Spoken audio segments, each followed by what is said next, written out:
canını vatanına.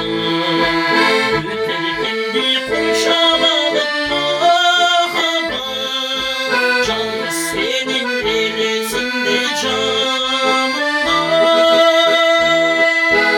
Azrımında seni oynadıkça tanım, boş oldumdur bütünümdür kanımda.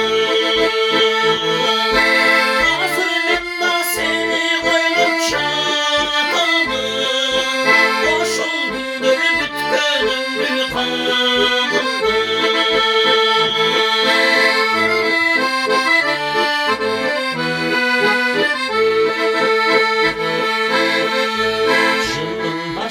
Canı döküp çığlıktan, alesimde bülbül turşulmaktan.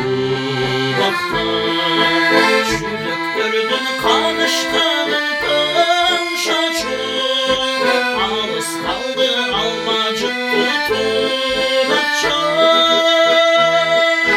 Çekçine bu tüygün bögün küleri, dinlay tanım muzikamın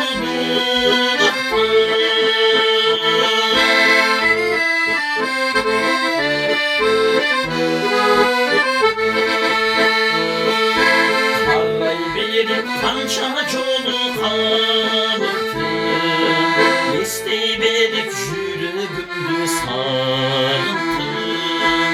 Asıl geçim geçi benim canımı, isteği verip bittiğim bir tanıttım.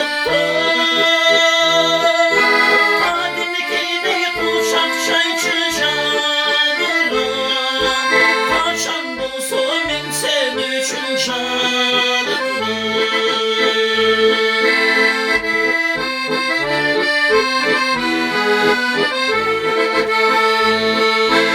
Abbay takır mahabattın aylasın, sağındım ben çoluk çulkun aylasın.